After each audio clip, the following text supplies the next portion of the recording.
Everyone, and welcome to the first of this year's series of webinars on sustainability in lighting. Today's event is organized by RECOLIGHT, the lighting industry's leading authority on sustainability and compliance. I'm Ray Maloney. I'm going to be your host for the next hour and a half or so. In my day job, I'm the editor of Circular Lighting Report.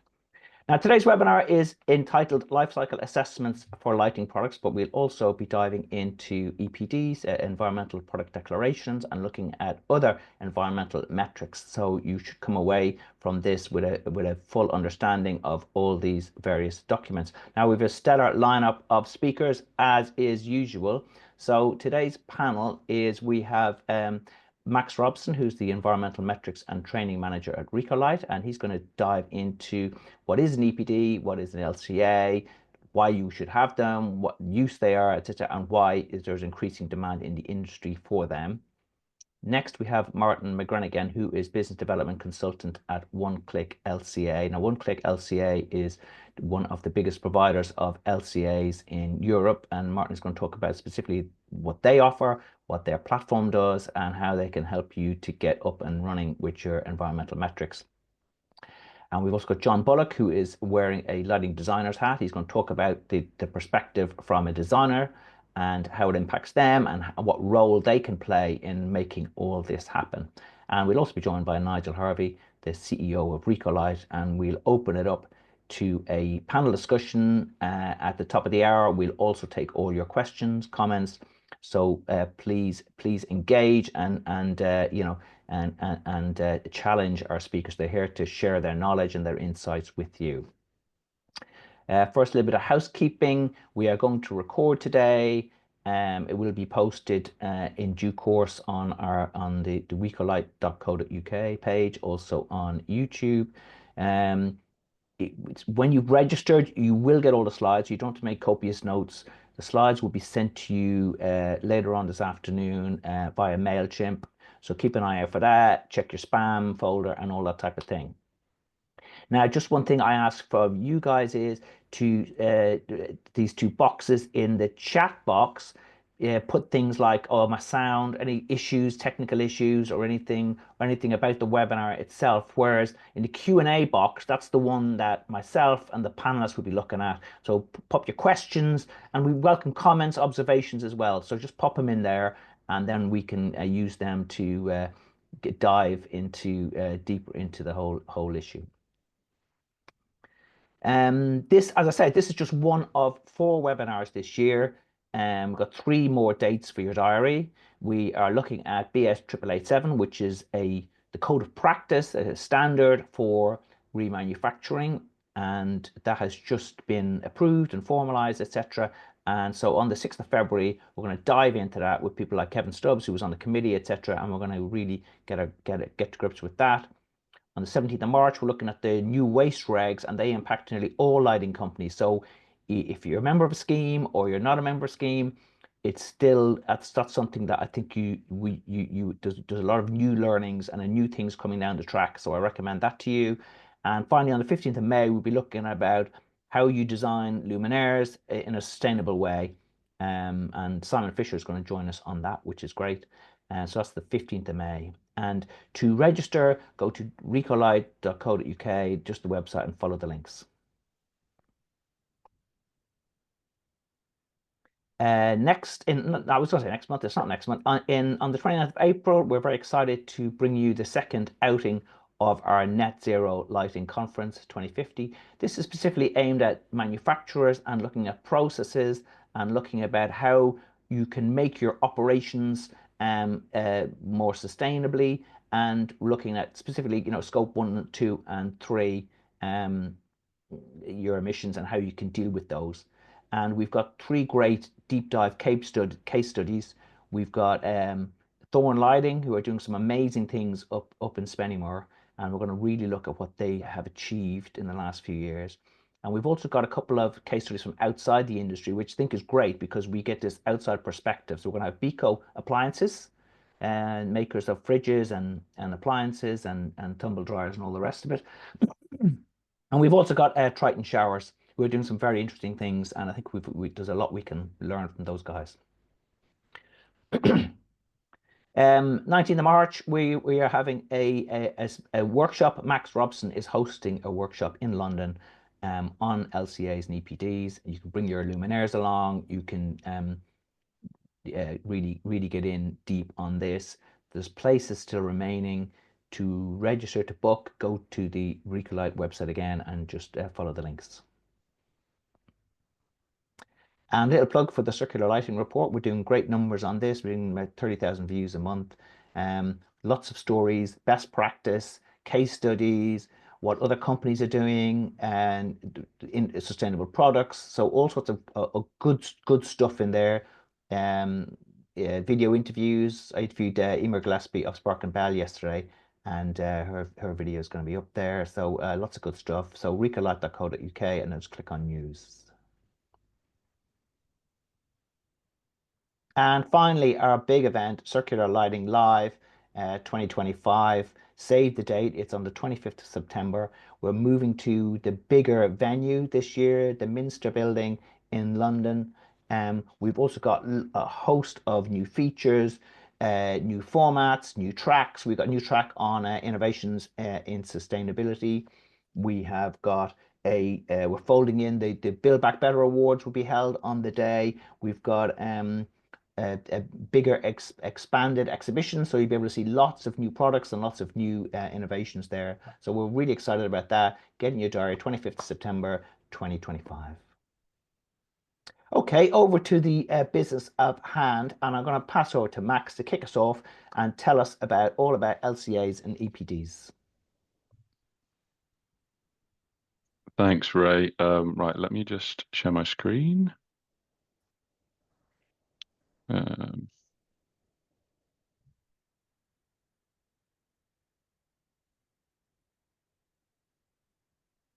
Hopefully.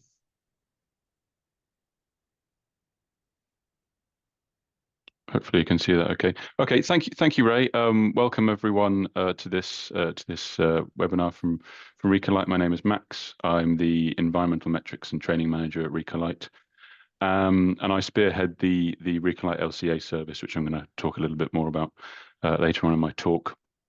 But today we're talking about the LCA for lighting products, and so I think I'm just going to dive straight in. Brief outline.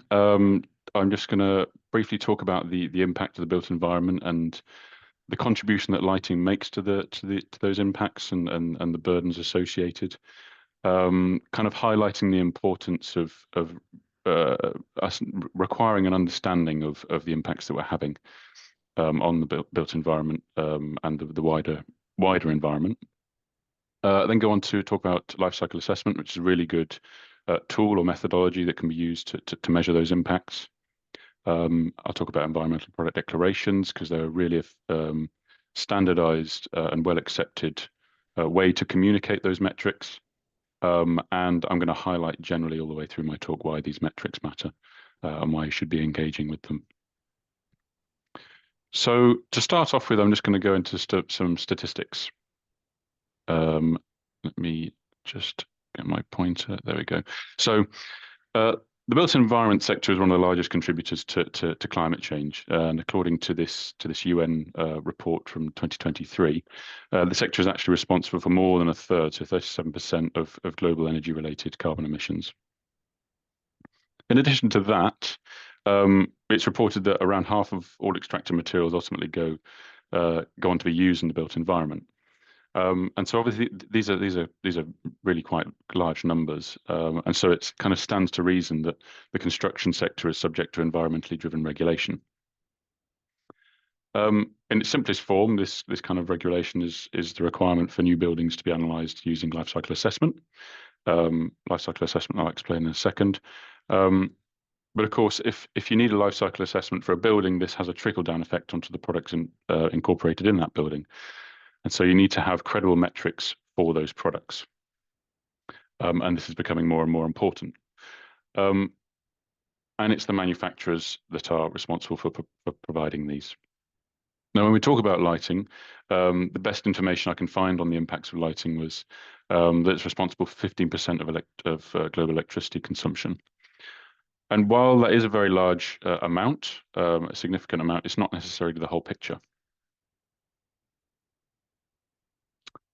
So when we think about lighting now, it's quite typical for us to consider the use phase of the luminaire, because the footprint from energy consumption can be quite a large hotspot.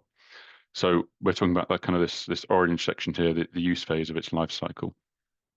And over the course of its lifetime, the use phase can tally up to be quite a significant impact. So this is the total operational carbon throughout its lifetime. But the material, the design, and the methods used to create the luminaire are also very important factors. And these are the embodied carbon, so the manufacture, distribution, and end-of-life processes in blue here. And while the total is significant, it's nearly always outweighed by the operational carbon. I'm talking about carbon specifically here. Obviously, this is an illustration, but it's projected that a business as usual approach will see the ratio of this operational versus embodied carbon to tip more towards the embodied carbon. And the main reason for this is the idea that our kind of electricity grid will decarbonize over time. But that can't necessarily be the only way to address the footprint of the whole sector. What we ideally want is to see product innovation as well. And so if we can reduce the impact from the use phase and the embodied carbon, then we can ultimately reduce our the overall footprint of our products as well. This means instead of just considering the short-term improvements in efficiency of the luminaire, we also think about the longer-term environmental impacts from the embodied carbon too. In order to attain this future, we need to have this holistic appreciation of the whole life cycle, and we need to be able to measure those impacts in order to be able to manage them. And that's where life cycle assessment comes in. So life cycle assessment is a specific kind of life cycle consideration which focuses on environmental impacts.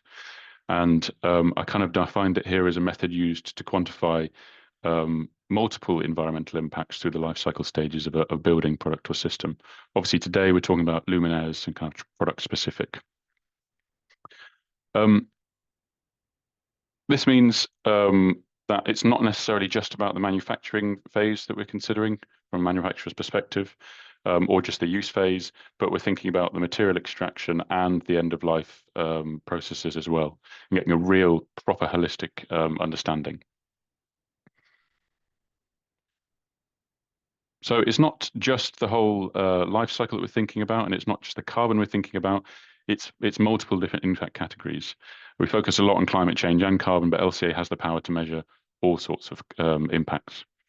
For example, here I've got global warming potential, which is the kind of the carbon that we always talk about. But we've also got things like impacts like air pollution, so airborne particulate matter, or land use. So you've got kind of a diverse rainforest compared with just a palm field. And it's really important to have an understanding of the different impacts that products have, or buildings have, or services have. A good example of this is the kind of considering all the impacts of diesel versus petrol fuels. So diesel was initially deemed to be less carbon intense, but it was later found that the diesel could evolve more air pollutants. So obviously this understanding has led to new innovations, but it's also led to more informed customer decisions, which is definitely a positive step. So LCA is this tool to be able to understand the full life cycle of the luminaire product, but also to understand different impact categories. But how is it conducted? So you would undertake an LCA study. And as the name suggests, you consider the whole life cycle of the product, and it's supposed to be the intended life cycle of that product. This includes considerations of all the inputs and all the outputs. So, for example, go all the way back from raw material extraction, such as the materials going into the product itself, or the packaging, through to the manufacturing stages, so the energy required, potentially water required at your facility, and ancillary materials such as lubricating oils and machinery, for example. Then we go on to the use phase. So obviously we've highlighted already that operational use is very important, but you can also capture things like repair and maintenance as well. And then finally, you can go on to the end of life and having an understanding of the impacts of dismantling it in certain ways, recycling it and landfilling it, etc. And all the transport between all these life cycle stages is considered as well. with all of these impacts, you more or less have kind of a bill of materials that you can then evaluate those inputs and outputs, and they're mapped to known coefficients to convert them from a material into an environmental impact. So, for example, you've got a material A here that runs. You kind of run it through a calculation, and you'll get, in this case, a CO2 equivalent. For that same material, you'll also do it for the likes of your kind of how much pollution is involved, how much land use is required, etc., etc. And you do this for all the different materials and all the different inputs that you have in the life cycle. So this process can obviously get quite complex, but it's significantly simplified by the use of an appropriate LCA software. You can tell already that it becomes quite an onerous process if you don't automate it. I don't know any sane LCA practitioners that don't use an LCA software to help do the calculations. But ultimately, you'll return a set of results, and these results will provide you with a measure of all the different impact categories, including the global warming potential, which is your carbon, your pollution, your land use, etc., etc. But what can you do with those results? So the results themselves can be used for various purposes. The first big one that you can use LCA for is to understand the adverse impacts from manufacture, the stuff that's actually in-house that you can manage there and then on the day. Beyond that, it's not just manufacturing hotspots, but also supply chain hotspots. So further back in the product's life cycle, you can identify certain materials that might need certain processes to be extracted that are high impact, for example. In addition to this, I've mentioned it already, but product innovation, one of the real kind of key points as to why you should be engaging with LCAs is to be able to innovate your product responsibly and have a kind of a much more life cycle thinking approach to your products and what you put on market in the future as well. But then ultimately, you can also use this information to communicate these environmental metrics. And this is typically in the form of an EPD. EPD is obviously it's an acronym that gets thrown around quite a lot these days, and that's because it is very important in that it is used to communicate the LCA results. So I would like to dive slightly further into what an EPD is. So by definition, an EPD is an independently verified and registered document that provides transparent and comparable information on the environmental impacts across a product's life cycle. At its core, an EPD is a document which is registered on an EPD database and is available for anyone to read. And it's I've got a few screenshots here of, I think this is a tiling product. I've taken some screenshots from an EPD. This is from EPD Hub, and I've provided a link at the bottom so that you can go in to EPD Hub's library and search for lighting products and see which EPDs are already available. It's worth highlighting that EPD is not a metric in itself. It is merely a means to communicate the results from an LCA study, which can then be compared with other products. Just to kind of crystallize this a bit further, LCA is a methodology, and the methodology is LCA because it's a pretty well-established way to measure environmental impacts and a fairly internationally recognized way to create these metrics, whereas the EPD document is a distilled summary. In order for the EPD to be considered a true EPD, the background LCA has to follow a set of standards. And meeting these standards is necessary for the EPD to become verified. And the verification step is also a very important part. That's an independent reviewer that says, yes, this ticks all the boxes, and it is good and true. So I also want to touch on the LCA data itself and how it can be used. So as part of the standards that define how the LCA is conducted, it's stipulated that the study itself takes a kind of a modular approach.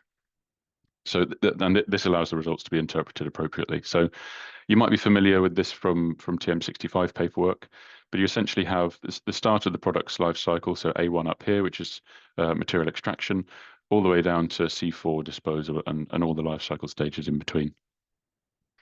And now the flow of these data allows EPDs to kind of feed into one another as well as building LCAs. I've taken an example here of you might have a component or material that goes into a product. So, for example, an LED module, and that module itself may well have an EPD. From that EPD, you can draw the kind of the production impacts of the A1 to A3, and that data can streamline straight into your kind of A1 material extraction processes of the luminaire. And then that luminaire can draw from different EPDs for different components that are being used in the luminaire itself. Ultimately, when you have the EPD of the luminaire and it's all complete, the data can be used appropriately in a building LCA. And so building LCA is a kind of a conglomeration of loads of different EPDs for the products that are to be used in that building to paint a full picture of the building itself. And this modularity then allows you to use that data from the building level to understand both the embodied carbon and the operational carbon, and you can go down to even further degrees of granularity as well. This allows you to use the data how you kind of most appropriately. For example, you may have the operational carbon, but you may have a building that is running on solar, and so you can tweak your operational carbon according to the different kind of electric, like the grid use that you're actually using, which can then potentially lower the impact. So I've talked a lot about the data itself and how it can be used, but an EPD is actually more of a distillation of the LCA results. An EPD actually includes more than that.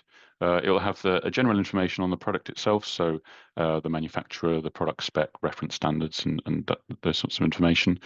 It'll have a bit of information on the product's life cycle and the methodology used to calculate the metrics.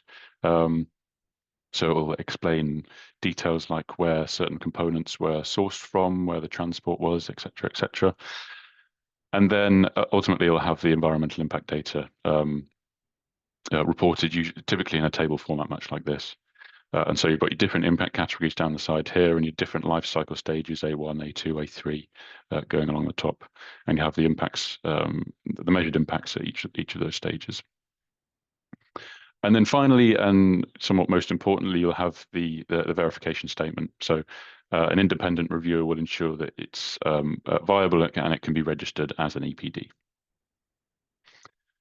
Now, it's worth noting here that an EPD contains information on the impacts, but it does not at all state whether a product is sustainable or not.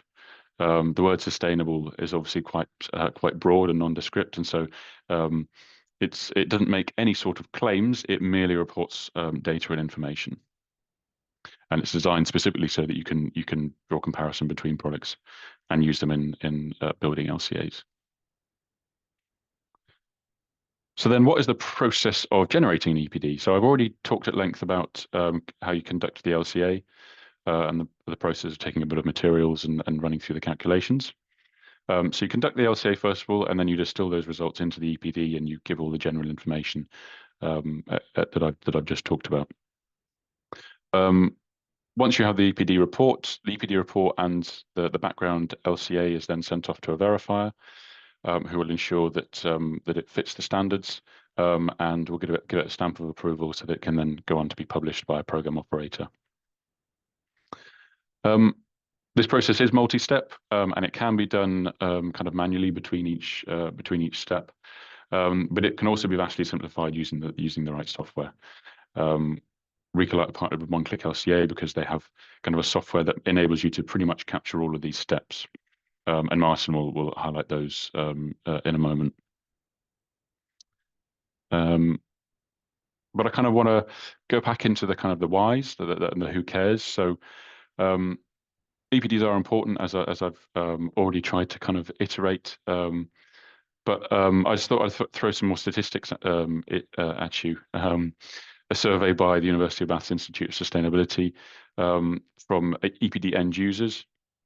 93% of respondents said they use EPDs to compare products. So it's not just a tick box exercise, it is actually being used to ensure that we are being more sustainable in our material decisions. So that's from the EPD users side.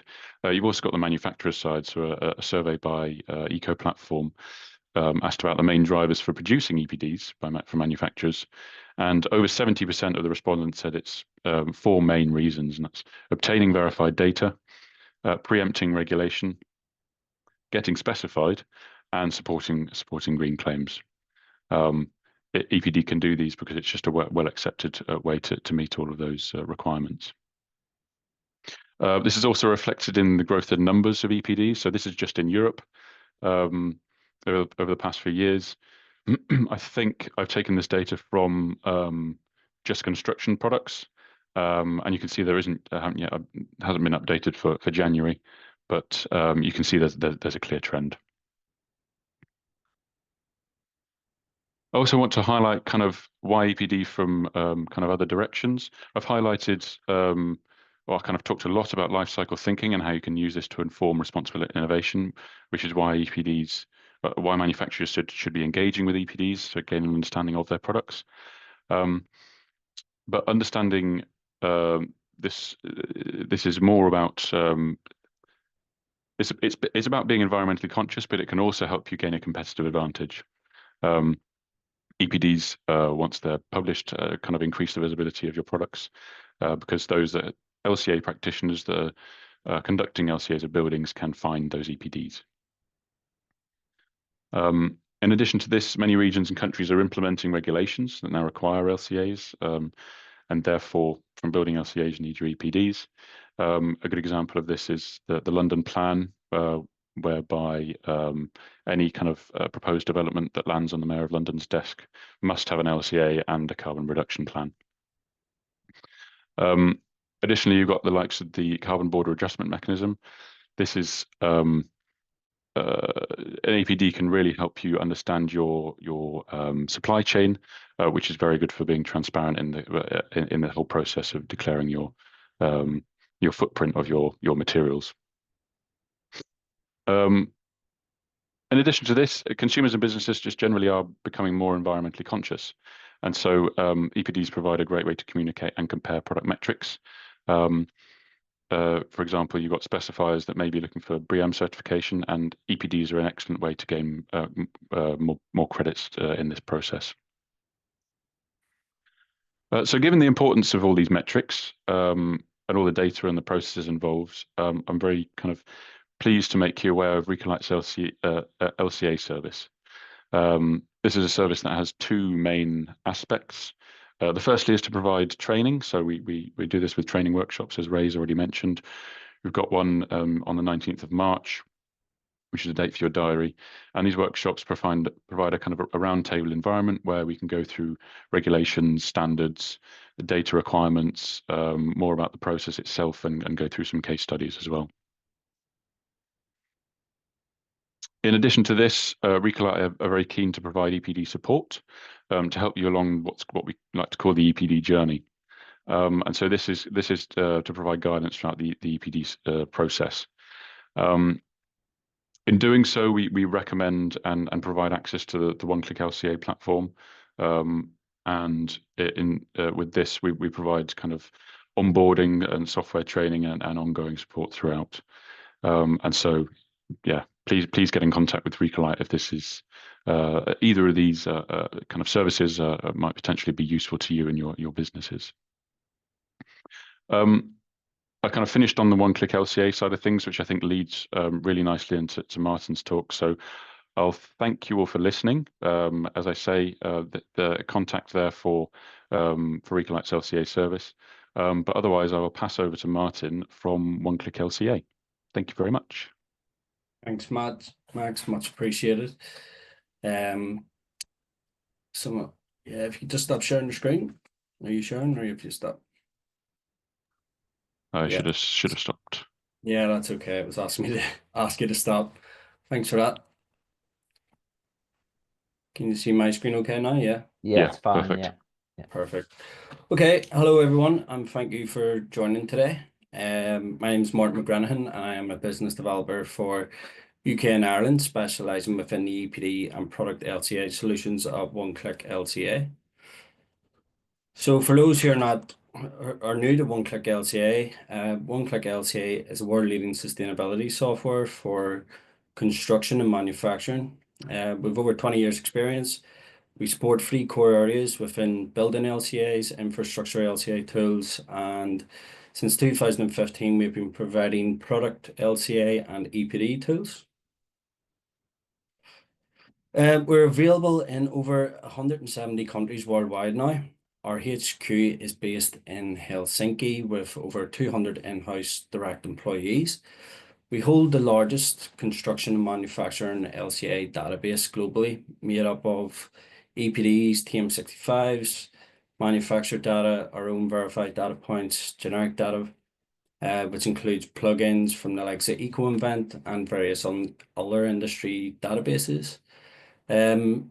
With our tools, you can comply with more than 80 national regulations and standards, and the tools also support over 20 different BIM integrations as well. We collaborate right across the industry, from engineers through to institutions, and the software is used by 9 out of the top 10 architectural firms globally and 8 of the top contractors and manufacturers globally as well. So as Max has already touched upon there, a very good intro in terms of LCA and EPDs. There are a number of steps that you must take from data collection to publishing in order to create a standard EPD. So why do we use One Click LCA software? One Click LCA offers a one-stop shop solution that allows you to create your own in-house EPDs via easy-to-use templates and automation, bulk data uploads, and access to the world's largest LCA database. You can quite easily generate your own EPDs in-house with the provided training and support, as Max mentioned. Once you have modeled your EPD to satisfactory requirements, the software will produce an automated EPD report, which can then be sent to a third-party program operator. Again, EPD Hub is integrated into the software, which Max previously mentioned. There is a number of program operators out there, but we have a direct link that you can submit directly from the software, which speeds up the verification, as we'll come on to here in just a second.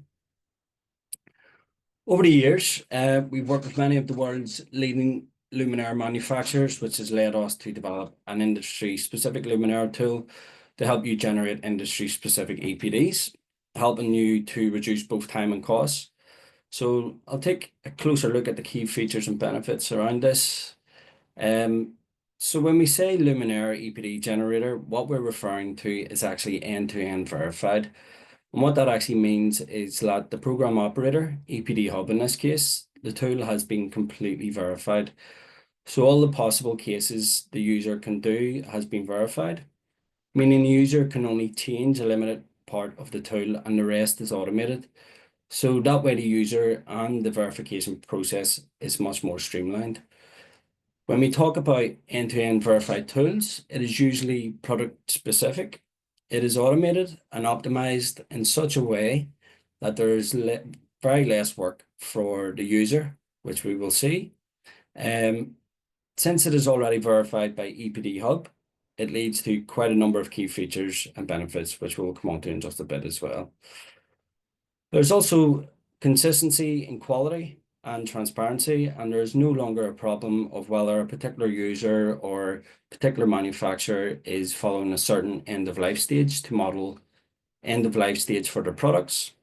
Some might want, say, for example, 95%, or some might want 100% recycled to be accounted for, but that discrepancy can now be removed, and it allows for an equal platform because the end of life is based on specific standards.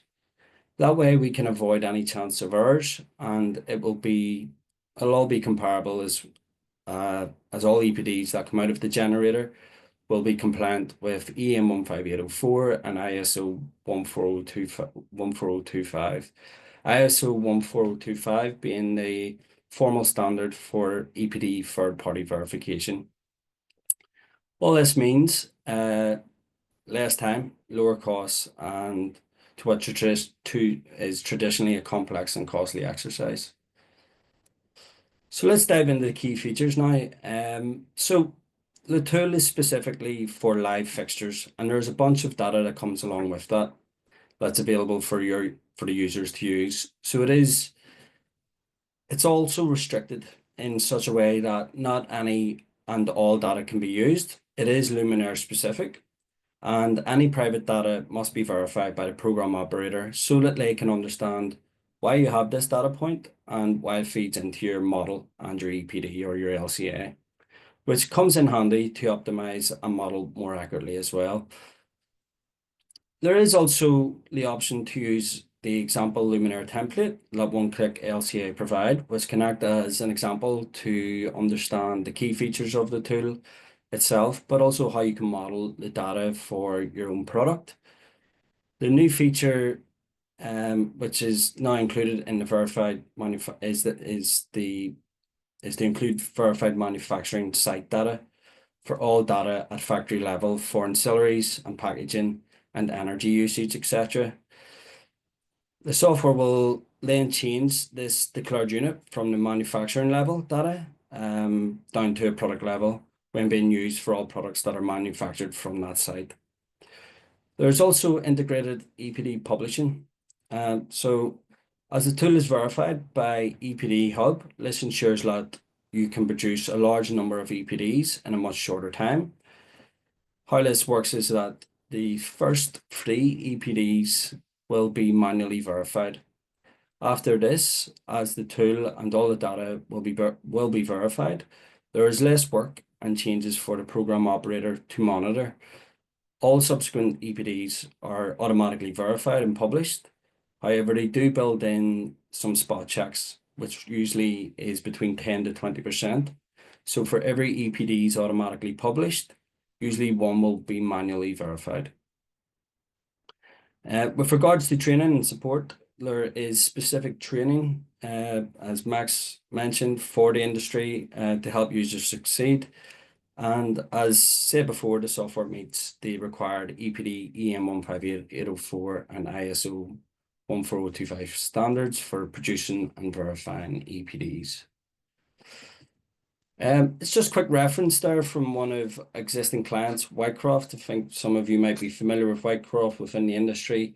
And really what they're saying here is that, they've used our tool to find 70% reduction in global warming potential for their LED boards, which is a fantastic result. And we can show you how that is made possible with a quick demonstration in just a second. So key takeaways before we move on to the software. Any data that's available will be pre-validated for the use in lighting products specifically. Manufacturing site data is preloaded and can be reused across multiple sites, and also it's also verified data. There's a lot of automation now to take out, which was once a lot of intense calculations, etc., for end-of-life scenarios or packaging within Module D. And of course, you'll be able to publish a standardized EPD fairly quickly. No questions just yet, but we will jump over to the software.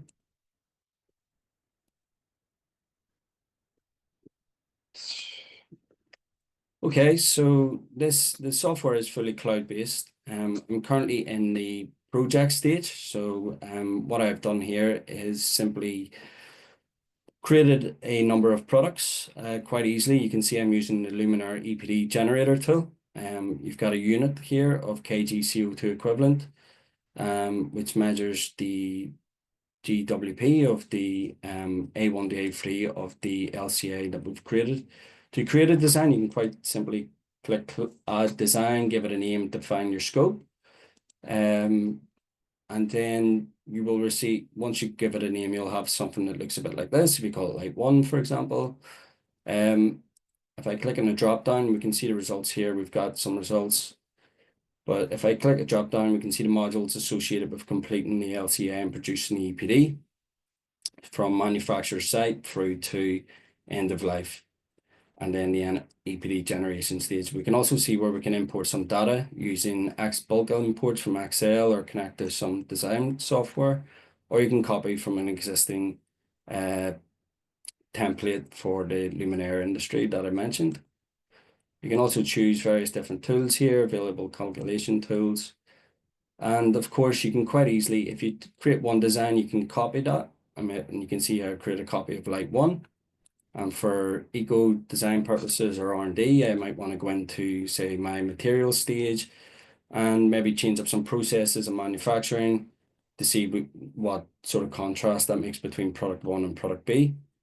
You can then dive into a bit more detail just down here in terms of the graphs and charts for the hotspot analysis within various different life cycle stages and elements.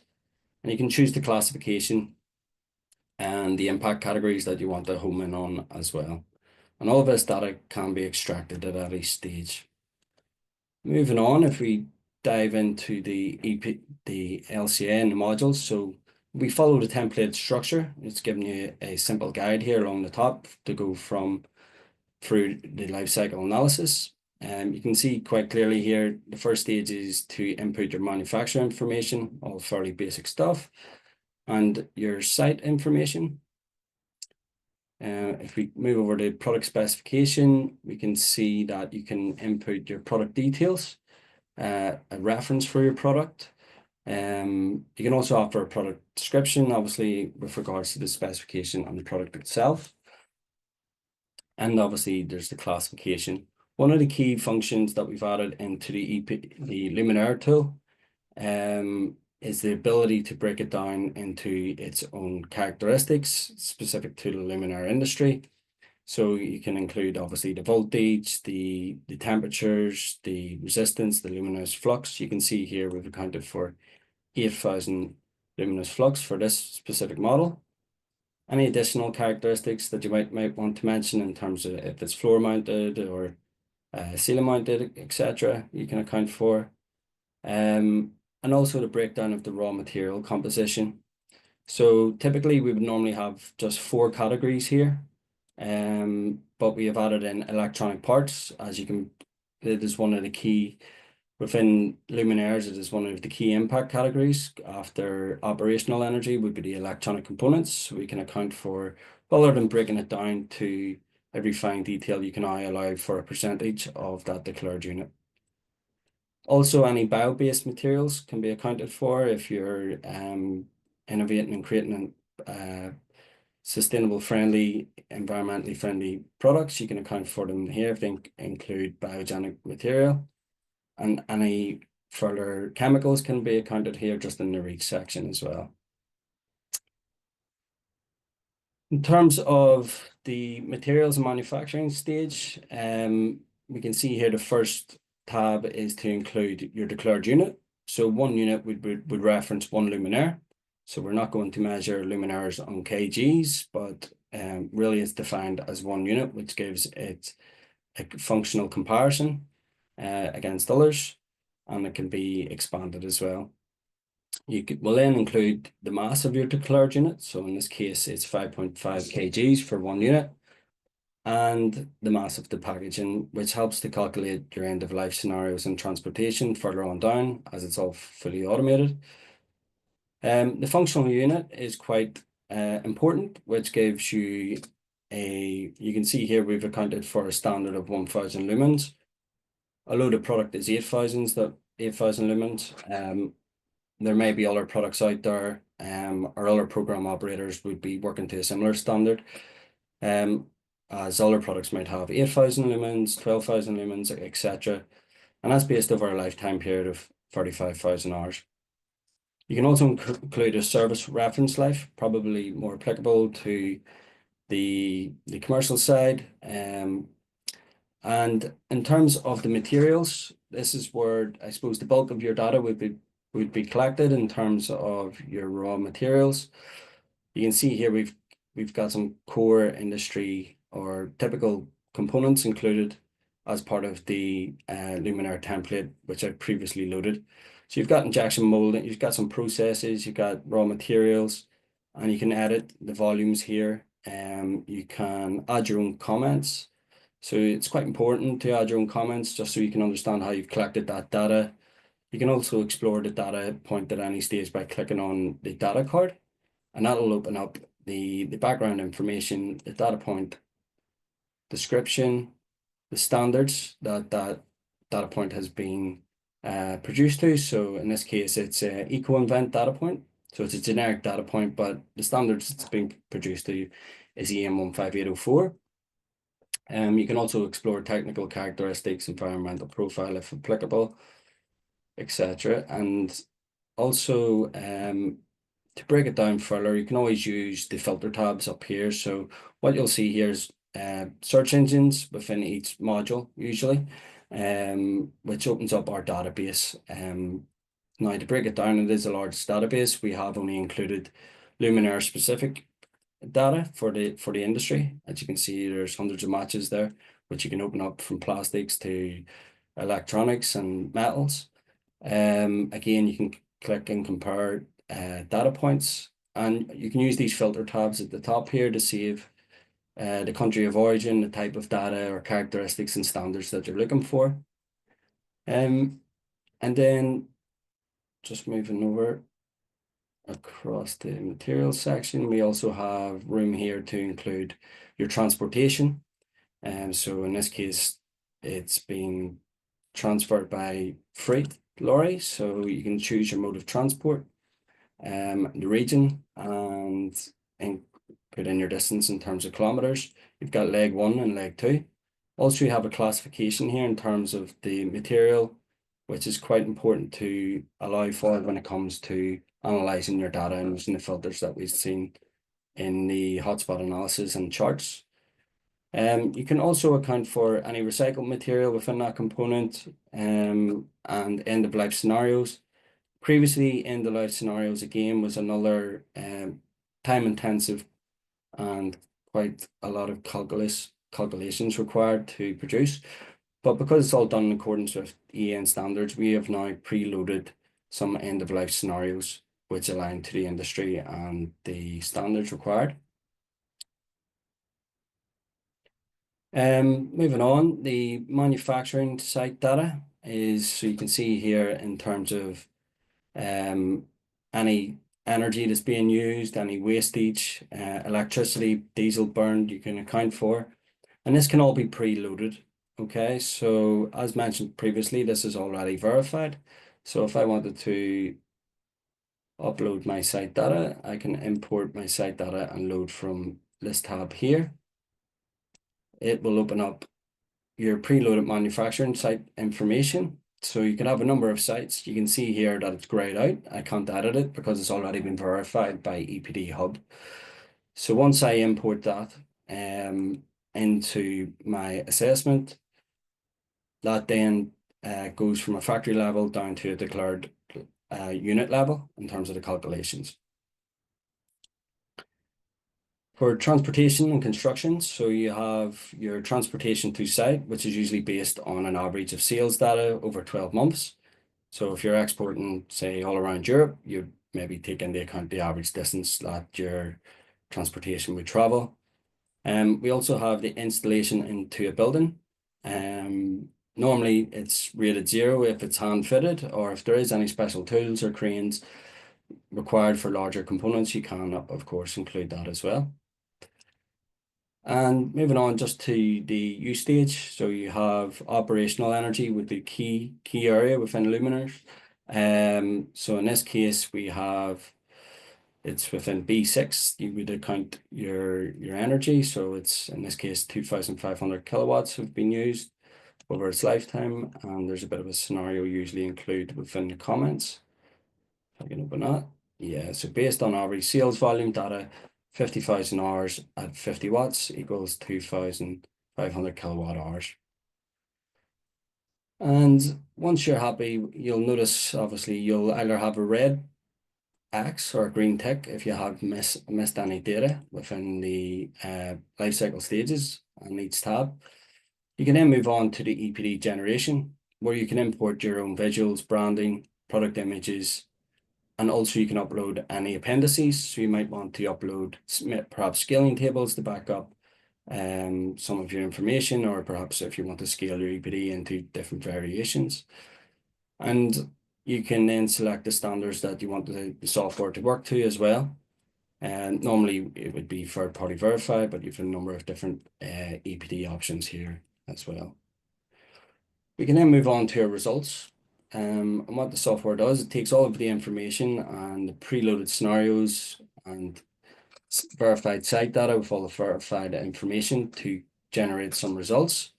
In accordance with EM 15804, we can see the core environmental impact indicators. So as Max previously mentioned, this is your core EPD results, which covers each life cycle stage, which we can see down the left-hand column, and your core environmental impact indicators from GWP through the acidification, eutrophication, etc. Core areas usually being the A1 to A3 and your global warming potential total. It is in most EPDs you'll find, anyone who's familiar with EPDs, you'll find that they're usually presented in scientific numbers.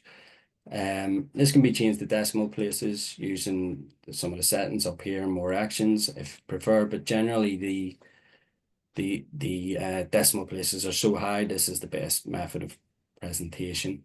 We also have results for slightly older standards which are in circulation to make a direct comparison. So Amendment 1, which is now superseded by Amendment 2. International standards for Tracy 2.1 and ISO 21930. You can then dive into use of natural resources, waste, and additional environmental impacts. Martin, just on time, yeah.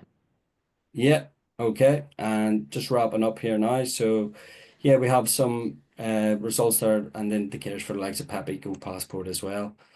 You can also review your most contributing materials and search for alternatives if you want to look at R&D and eco improvements in your design. And all of the information is available again within graphs, charts for extraction, and all the data will be referenced here. And just to close up then, the type of report that you can produce, just by going to more actions, or you can submit your data to EPD Hub, for example. You can generate your report in different languages. This is an example I took off EPD Hub's website, produced by One Click LCA, which you can see is a Whitecroft EPD. So it's got all of the details and all of the information that we've seen throughout the modules to produce the EPD. So all of data input is now generated and self-published into this report after the first 3 have been manually done, of course.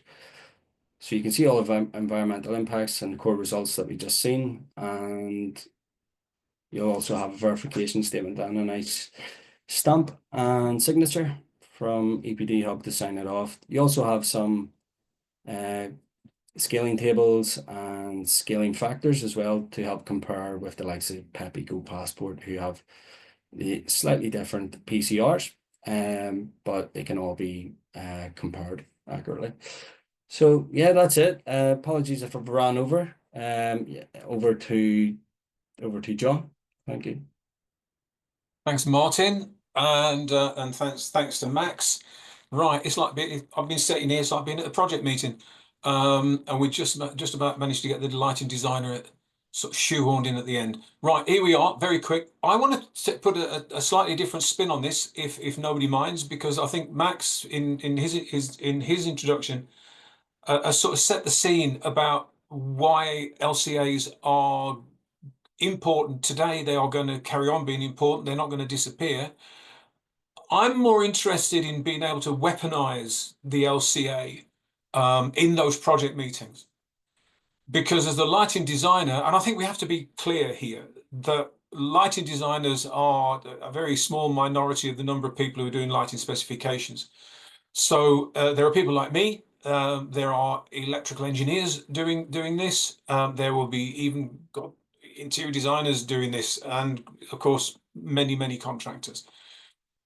What we need to do is to make the landscape work best for manufacturers. And all through my career, I've had manufacturers saying we've really got to do better.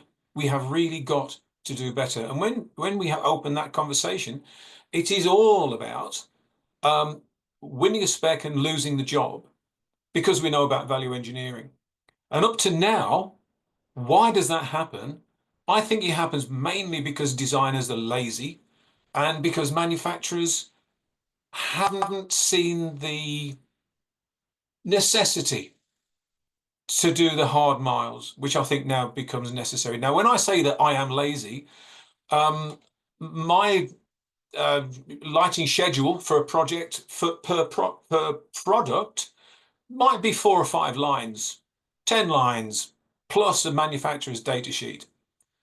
I've recently redesigned that, so now my luminaire schedules are a page long per product because I've ramped up the information that I'm asking for. And here's how it goes. If all you're asking in a spec is for, keep it crude, a 600 by 600 panel offering 3,000 lumens at 4,000 Kelvin, and that's all you put in, don't be surprised when a piece of crap turns up on site that fails after it's been in for a year. If, however, you say, I need a 600 by 600 panel, it will be backlit, it will have a removable LED engine of some sort, it will have particular SDCM macadam ellipses, it will have particular color rendering, and you start to put those figures together. Flicker, yeah, put that in. Melanopic lux, put it in. Because once we can do that, we can then say, okay, guys, you want to talk about equal and approved? Well, equalize that. I'm always happy to say that I'm not omniscient when it comes to light fittings. So I will work with the light fittings that manufacturers can put in front of me that do the job I need them to do. They will go in my spec. When that spec then goes to the contractor, I am in danger of losing control of it. One of the things that we can talk to our clients about now is because manufacturers, sorry guys, are having to work harder to produce the data which enables the LCA and then the EPD, it means that we can look at the cowboys and say, can you match that? But it takes the manufacturer to be the gatekeeper. That's where, if you like, from my side of the fence, that's where the hard work has to start, that we have got to protect our schemes in order to protect our performance, in order to protect our clients, who are the nice people who are paying us money to do this work. It took Grenfell to finally turn up with the Building Safety Act, which came in what are my notes here, 2022, the Building Safety Act, as a result of the Grenfell tragedy in 2019. What that means is that everyone on a project, because we now have this beautiful thing called the golden thread of information, everybody carries responsibility. We have named people responsible for every part of a building specification. And when I, as the lighting designer, am obliged to pass it on to, say, the electrical designer, because there's no such thing as a lighting design in the contract, there's only an electrical design. So the first risk to the client and the project is that when it gets handed out from the, if you like, the creative lighting designer to the maybe not so creative but safe pair of hands who are the electrical engineers, that has to be noted, and the change of the duty holder has to be noted. When it then goes to the contractor, we've got the same thing again. If a job fails, it means that there is now a legal pathway to get to whoever it was who decided to save 20% through value engineering because, hey, it looks the same. So there's an awful lot of work that we can be getting on with thanks to this kind of work that Recolight are talking about with LCAs and with the EPDs. The reason that we want LCAs is because we know that we need to have sustainable buildings and we need to have climate friendly, whatever the hell that means, buildings. The mechanism that we use to do all of this is the one that says we can do this and we can do it with we can be robust about it and we can do it with resilience. So I'm calling on the lighting design fraternity, sorority, every one of us to get behind the program for more and better manufacturers reporting. And I'm asking and begging manufacturers to just get out there and see what you can do. And if it tends to be, if you want to stay with TM65 and TM66 and you're not doing that today, that's good. If you're already doing that, then look and see what Max is offering you in terms of moving towards an LCA. It's 12 o'clock. Ray, I think we're back on Q&As, aren't we? We are indeed. I'll just bring Nigel in on this. And guys, Max and Martin, if you could just put your video on and all that type of thing. Nigel, a lot of people referencing TM66, TM65.2 as John has. Can we just clear that up, about the difference between those and EPDs, LCAs?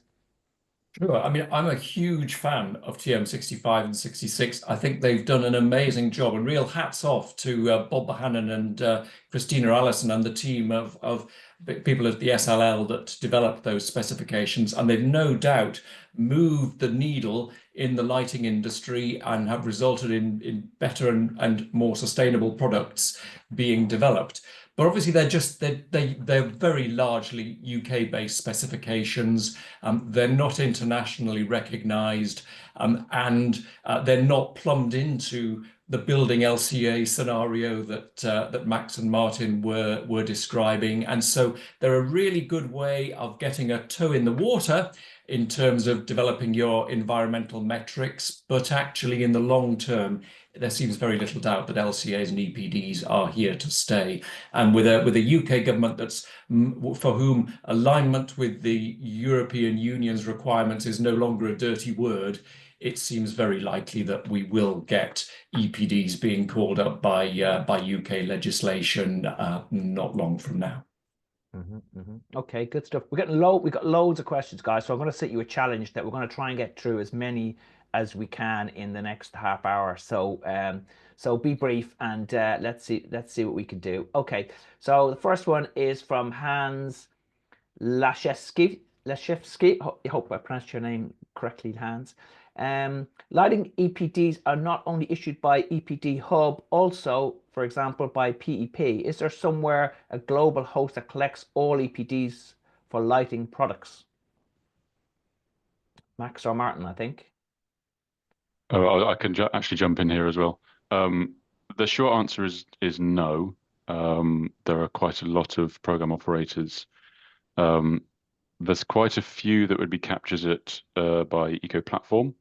And Eco Platform are kind of an umbrella organization that sit above the program operators that try and ensure that the program operators are making sure that all of their standards are as harmonized as possible. So Eco Platform probably has the biggest probably database, but it still won't capture all of the EPDs that exist. So just to comment on that, Max, One Click LCA actually holds the largest EPD database globally. So it takes in EPDs from all program operators globally, which is updated monthly as well. Although it's not a program operator, and but it is a database, if that helps answer the question. Okay, Olats and Sola is saying last January, Lighting Europe announced that PEP Eco Passport PSR 0014, that's the product specific regulations to follow for luminaires to make possible to compare luminaires. So basically they saying that they're using the PSRs to make it possible to compare luminaires. Does One Click and EPD Hub also follow PSR 0014? You want the answer, Max? I can kind of jump in. The short answer is it doesn't strictly follow it. So that Lighting Europe has endorsed the PSR 14 to be the most complete set of kind of product specific standards. The One Click, the luminaire tool itself was designed specifically to adhere to PSR 14 as best as possible, where there isn't kind of like a conflicts with EPD Hub's rules itself, and so it more or less complies in the analysis itself. Martin also kind of flashed up towards the end to show the PEP comparison kind of calculations that you can use to draw a better comparison with an EPD Hub EPD versus a PEP. So there's kind of a mechanisms there to be able to draw the comparisons that they are relatively close. Irina Matsai has, sorry, did you want to get in, Martin? Yeah, no, it's just to back up what Max said. Obviously, I think I touched upon it in the functional unit as well. So it's just what answers the question really, or the question highlighted was the functional unit is used as 1,000 lumens over 35,000 hours. So to create that comparison. Okay. Irina Matsai is asking specifically to Max, could you please comment on the requirements included in ISO 14025 regarding the conditions that must apply in order for 2 or more EPDs to be meaningfully compared, i.e. the same data sources and coverage, the same methodologies, etc., etc. Yeah, it's a very complex landscape because there are so many there are different ways to simplify the process, the kind of the answer. There are different ways to be able to conduct your LCA, and they say that 2 LCA practitioners may look at the same product and get slightly different outcomes at the end. And there are different so there's the kind of overarching standards, but each program operator has their own PCRs as well, so the product category rules, which are their own interpretation of those standards. And so you kind of, in order to truly compare 2 products at a really high level, you have to make sure that the data that you use is kind of the conversion factors that you use are all the same, using same PCR rules, etc., etc. And this is why PSR 14 has become quite important to be trying to be harmonizing this whole approach so that everyone's following more or less the same standards. You have to be ticking all those boxes to draw a reasonable comparison, particularly at a high level. You've got as an interpreter, you also have the fact that it's laid out in a modular fashion, and so there might be some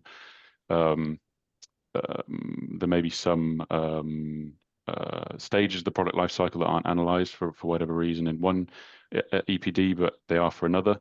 And so you kind of need to get down into the detail to be able to draw a comparison between the two. It does get quite complicated, but there's efforts, and I know Irena is putting in a lot of work to try and ensure that there's harmonization so that everyone's kind of playing along the same on the same playing field, so that we can harmonize the standards. Jake Morris is asking, is it still the case that the mere presence of an EPD gains BREEAM credits, regardless of the numbers in them? Yeah, this is a quick one. This is a bit of a gripe, actually. You get BREEAM credits for having an EPD. The results in the EPD can be somewhat, they can be anything, and you'll still get the credits. The same is to be said for just having an EPD. You can have the worst product in the world that has an EPD. The numbers could be astronomical, but you still have the EPD, and so the end user has to be careful in not just ticking a box, but actually saying, right, I'm going to look at this and actually see if I can make a difference here by choosing something else. Well, that's John, oh, sorry, John's on mute. Oh, John, you're on mute. John, you're on mute. John, did you want to come in there? I was just going to say, this is one of those roles where the designer has to act as gatekeeper. If you're going out and you're looking at equivalent products, you should have some sort of sense about where the EPDs are going, and what ends up on the specification should have been evaluated on the designer's desk, as far as I'm concerned. Yeah, if I could just add to it, I think the key thing is that, if one product has an EPD and the other one doesn't, I think they're gaining points maybe on the merit of transparency and being able to provide some sort of level of information for the core impact indicators across the life cycle stages. So I think that's really where that's coming from. Yeah, and I could imagine a situation where if I look at a company that's got an EPD and I look at a company that hasn't got an EPD, but the company without the EPD has got a better product, better in inverted commas, because that's a subjective thing, I would still be inclined to take that to the client and say, I know it hasn't got an EPD, but in all honesty, I think this is a better offer. A lot of questions on how do you deal with lots of variations and product families, etc. I'll just take one of them as an example. This is an anonymous question. As a street lighting manufacturer, we have tens of thousands of configurations and variants. From a cost perspective, this is very expensive. So 2 questions. A, why is the cost to produce so high, considering that all seems to be based on generic calculator figures? And B, is the cost of the service set to reduce? It will need to if we are to encourage adoption. Otherwise, any technology industry will see significant cost rises. Martin. Yeah, I mean, in terms of the costs, there is obviously a lot of background support and training that goes into it. It is a very complex situation normally, but the solution provides a much more cost-effective means of, creating a EPD without having to go to external sources or doing the calculations and paying for external databases, which obviously come at a cost or a monthly subscription, but that's all included within usually the One Click LCA package to a certain extent as well. Just to add to that, what the first point of that question was having lots of variants. You have the capability to include multiple variants of a product into one single EPD. And so you can have a scaling table at the end of your EPD that says this is a representative product, but other members of this product family can also be captured in this EPD. You just need to scale the impacts by this much for each product, and so you can actually capture more than one product into one EPD, which can dramatically bring down the costs as well. Okay, I jump in as well, Ray, just on the Yes. on the cost issue, just to let people know that we're in advanced stages of discussion with One Click LCA to try to come up with a solution that allows companies to access a single EPD at a lower cost than having to commit to a license over multiple years. So we're getting close to that, and it's important because actually we do need to be able to help smaller companies get onto the EPD ladder and not just the big companies. So hoping to be able to announce something reasonably soon. Okay, a few people are asking questions about gaps in knowledge and not being able to get the information they need to plug into the system. So we have Ivana Kene from the University of Lleida, which I think is in Spain, is asking, if we don't have or know all the manufacturing steps, how can we assess the cradle to grave LCA of materials? And yeah, people asking about the LED modules, difficult to get the information from suppliers, etc. So what happens in that situation, Martin? Yeah, so really what you would refer to as generic industry data, which the software and the database is equipped with. Unfortunately, when you use generic data, it is the most conservative values.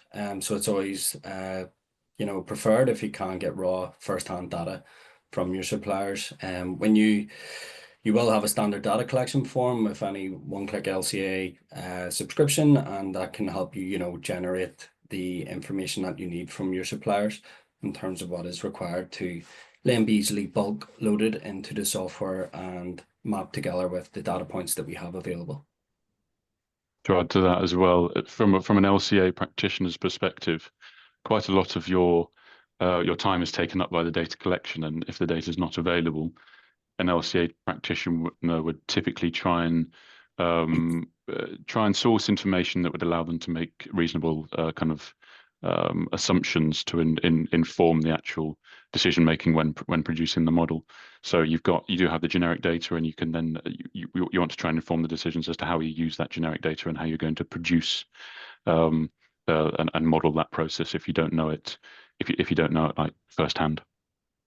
Liesl Whitney Schulte, I hope that's got that correct, of DLC is asking what government or standards organizations are actually requiring this reporting now? That's another complex one. There's in the UK there are a few kind of, well, to start with, you've got in Europe you've got different mechanisms that kind of require EPDs. So the Construction Products Regulation to start with. What we're in the UK, we're kind of just beady-eyed and waiting for the government to make a decision on how that's going to be reflected in the UK as well. I would say there's no specific requirement on kind of a broad level. It sometimes depends on the project itself, usually in the UK, as to whether it falls under the remit of a building that requires an LCA. But I wouldn't say that there's anything definitive that says if you're putting this on market in the UK, you need to have an EPD. I don't know if Martin can add any more to that.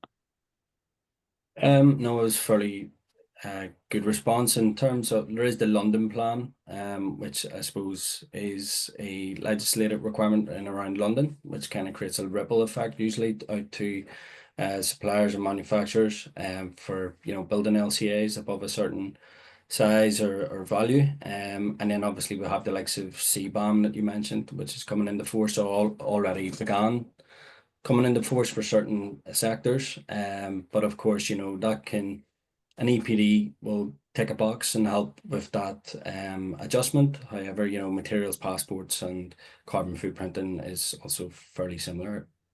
It's just taking your EPDs one step further. Let's not forget that this is often a commercial decision.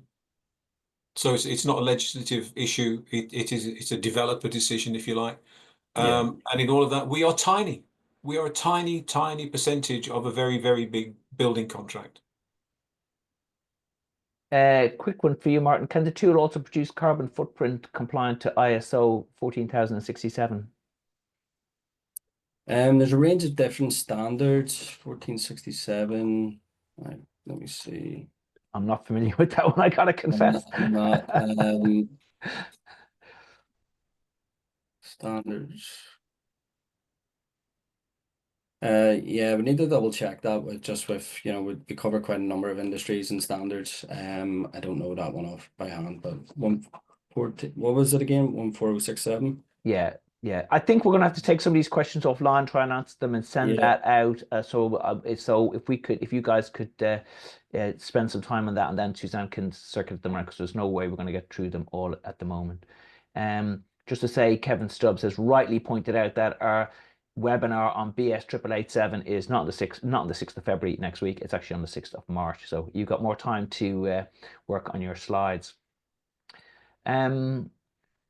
For shipping options, we use green freight options, electric, eco fuels. A few people asking about this. Is it possible to specify that? Yeah, for transportation, there is within the drop down, there's various different options that have biofuels or petroleum or diesel, whatever the case might be. So yeah, it is possible.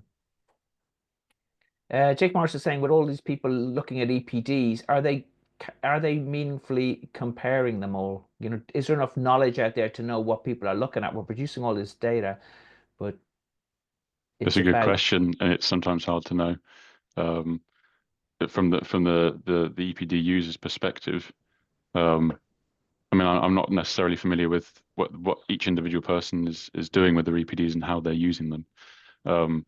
Got reason to suspect that it may well be a tick box exercise, but then there are going to be loads of individuals that may well be diving into the details themselves. So it's sometimes hard to know, from my perspective anyway. It's hard to know. I've not had enough discussion with enough end users to kind of give one straight answer. Yeah, it's a great question actually. It's also right on cue with the launch of the EPD analytics tool that we have now as an add-on to the EPD or manufacturing software. So a user can now see how their EPDs are being used within the industry and certain projects, types of projects, etc., which can also provide a lot of information and feedback in terms of who and where they're being used. Olat Salanders is asking, are there any approaches to implement LCA in the design phase and the development phase before the product has been manufactured and launched in the market? So can you use it as a design tool, I think is what he's asking. Yeah. Sorry, you go, Martin. Max. No, you go ahead, Max. So you can definitely absolutely use LCA as a design tool. You can kind of perform what I like to call speculative LCAs, where you have a design and you model it and you see what the outcome is, and you make another design, you model it, see what the outcome is, and you can use that to inform your decisions as to how you want to carry that product forwards. You can't. That would be just from an LCA perspective. The EPD side of it, the weight that an EPD carries is the fact that it can use real life data, and so you would have to be that product would have to be in production for, I think, at least a month, and then it can have a design phase EPD, which is only valid for so many months, and then once you've got a full year of production information, you can then bump that up to a full EPD. But going back to the design phase, yes, you can absolutely use LCA to inform how you want to ensure that your innovative product is not impacting the world as badly as you want it to. An anonymous question here. So how does the publication work? You mentioned that the tool is end-to-end verified. So can we simply publish the EPDs as soon as they're generated? So yeah, the first 3 EPDs would be manually verified, and after that, then they can be automatically verified and published by EPD Hub. And what's that? Somebody dives in and takes a look. Is that what you mean when you say a manual verification? Yeah, so the data, so there is a submit button that connects you to your EPD Hub account, and that'll go to a verifier. Usually takes between 2 to 3 weeks, and they'll dive in to ensure that all of the data is being used correctly and verified to the standards. And then once the first 3 have been used and the user is using it appropriately and all of the information's been checked, as there's little room for changes or modifications, you should be able to churn out EPDs to a ISO standard. Neil Willits of Light Graphics is asking, will lighting designers perceive a difference in validity between verified and non-verified EPDs, or between LCA, One Click, and other software? What was the question again? Sorry, Ray? Well, he's saying, will lighting designers perceive a difference in validity between verified and non-verified EPDs, or between One Click EPDs and other brands of EPDs? If you're unverifying, it's one of the key aspects of an EPD is to have it third-party verified. So essentially, if you're supplying your EPD to an architect or a designer and it's not published, they're verified, it's not going to be able to achieve any points. It is essentially a self-certified EPD, but it doesn't hold the same credibility. And what was the second part of the question again? Sorry, Ray. And he's saying, this is a gift to you, Martin. Is there a difference between One Click LCA platform and other software in terms of comparisons?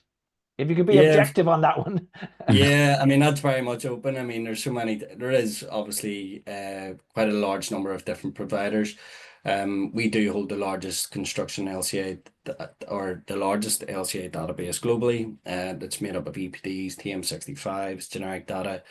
We are market leaders within the space. We've been around the longest, I believe. And we do work with, the top 10 architects, manufacturers, and contractors globally. Another anonymous question saying, do the platforms take into account things like slave labor, workers' rights, conflict materials, etc.? So I can kind of jump in here. The answer is no.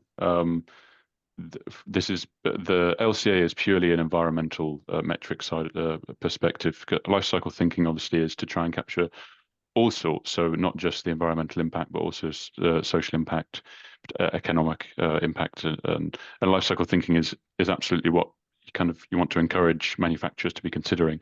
But LCA specifically looks at the environmental impact. To add to that as well, even though it's an internationally kind of recognized methodology, it's still kind of the best that we've got. It's not necessarily going to capture everything. A good example is an impact category such as microplastic release. That there's no real kind of scientifically agreed method by which you can measure that, and so it's not necessarily that sort of impact is not measured by an LCA. So in short, no. I think what we're talking about there, Ray, is the corporate social responsibility side of things. ISO 26000, which we've had for the last 15 years or so, is one of those. And of course, following the United Nations declarations on sustainability. So there are places you can go if you want to engage in the social side of things. Okay. Lots of people are asking about the use phase and how that's taken into account and what length is it, etc. So can somebody speak to that? So the use phase, when you're starting out on an LCA study, you have to define what the scope of your study is. And so we talked about this functional unit, which is 1,000 lumens for 35,000 hours. And so that's the whole point of that functional unit, is to capture not only the performance but also the time that the luminaire is in use. And so that then captures and defines where the scope of your analysis is. Does that kind of answer the question? So there's not a standard use phase time, is there, or burn hours or whatever? So the PSR 14, which is the well accepted standard, is 1,000 hours for 1,000 lumens for 35,000 hours. Yeah, okay, that's right. Yeah, so a standard functional unit. Yeah, Keto Yeah. Mosquito is asking about that. So that's your standard functional unit. Okay, yeah. Armando Labaschio of Enado in Italy, I think. Which are the mostly used document standards for LCA assessment? So for LCA assessment, the standards for LCA are ISO 14040 and ISO 14044, and they outline the whole how you should conduct an LCA. Those are the kind of the very overarching LCA standards that you would typically follow for any sort of LCA, regardless of it's going to be used for an EPD or not. Okay, Ollie Battle is saying, with so many data points, so much automation, but such a low percentage of manual verification. Martin? Sorry, repeat that for me, Larry. Well, Ollie Battle is making the point that there's so many data points in the LCA creation and so much automation, but such a low percentage of actual manual verification. So all of the data points, the tool is fully verified manually previously. So it's not being left unverified. The site data would be verified, and any private data points that you want to upload into the software to be used would be verified as well by EPD Hub. Okay. Irina Matsai, do I understand correctly that the tab PP Eco Passport PCR Edition 4 is the result page containing additional indicator results which are mandated by this PCR? Sorry, can you say that again? Yeah. Irina Matsai is asking, do I understand correctly that the tab PEP Eco Passport PCR Ed 4 in the results page contains additional indicator results which are mandated by this PCR? Oh, okay. I imagine Irena is referring to the results page, Martin, on the platform. Mm-hmm. Yeah, it's there is results available, but they wouldn't be verified. I'm not too sure on the verification and publishing around that. They're not verified by PEP, but they're indicators to PEP standard essentially. So basically, the results page has different results tables for the different kind of standards that you might want to use the EPD for. So EPD Hub standards are the first that come up, and then further down you have PEP compliant information as well. And so it complies with the PEP PCR, but it wouldn't necessarily be published in the EPD that's then generated itself, unless you want to then take it off yourself manually and then go to PEP and get it published and verified there. I'm going to squeeze in one more question. It's anonymous. Is there an option to analyze, note, or document where the raw materials are coming from? how the luminaires are being made and manufactured in terms of sorry, I've done that one. So yeah, I summarized that. A lot of people asking similar type of questions. So yeah, there's a few more questions there. I think we'll leave those. If you guys can take a look at them, maybe do summation on it. But yeah, there's clearly a lot of a keen interest in this topic, and anyone who wants to dive further in and really quiz these guys, the 19th of March, there's an LCA workshop in London. To register, go to recolight.co.uk, follow the links. We'll see you again for our next one, which is a BS 8887 on the 6th of March at 11 o'clock. We'll be looking at that code of practice and remanufacture and how that works. In the interim, it remains for me to thank all our stellar gathering of experts, John, Max, Nigel, and Martin. Thank you, guys. And we look forward to seeing you again. We'll see you at Net Zero Lighting Live on the 29th of April. And we'll see you again, hopefully, on the 25th of September for Circular Lighting Live. Thanks, guys.